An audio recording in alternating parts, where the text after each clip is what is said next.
Salut Thierry, tu es le secrétaire général de l'Union départementale FO du Jura. J'ai juste une petite question à te poser, car beaucoup de monde se la pose aussi.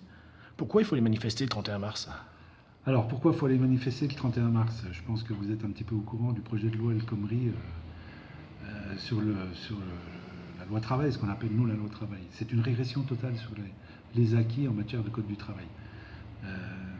Si on laisse passer cette loi en l'état, et malheureusement le gouvernement n'a pas entendu les premiers manifestants, il veut quelque part passer en force. Si on laisse passer tel qu'elle est ce projet de loi sur le code du travail, c'est vraiment une régression de nos acquis.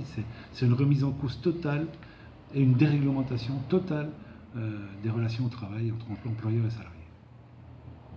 Donc, à aujourd'hui, on est sur une régression complète du droit du travail. Oui, oui, oui. Les salariés ne seront plus couverts. Bien sûr, qu'est-ce qui protège les salariés, notamment dans les TPE? C'est le code du travail. Tous les salariés ne sont pas couverts par une convention collective, malheureusement, même si nombreux sont couverts par les conventions collectives.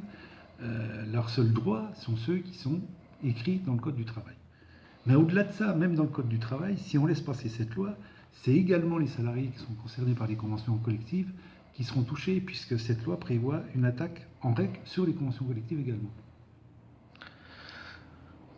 J'ai bien compris ta position. Mais par contre, selon la CVT et la CFTC, cette loi n'est pas si mauvaise que ça. Alors, chacun peut penser ce qui est bien ou mauvais pour les salariés.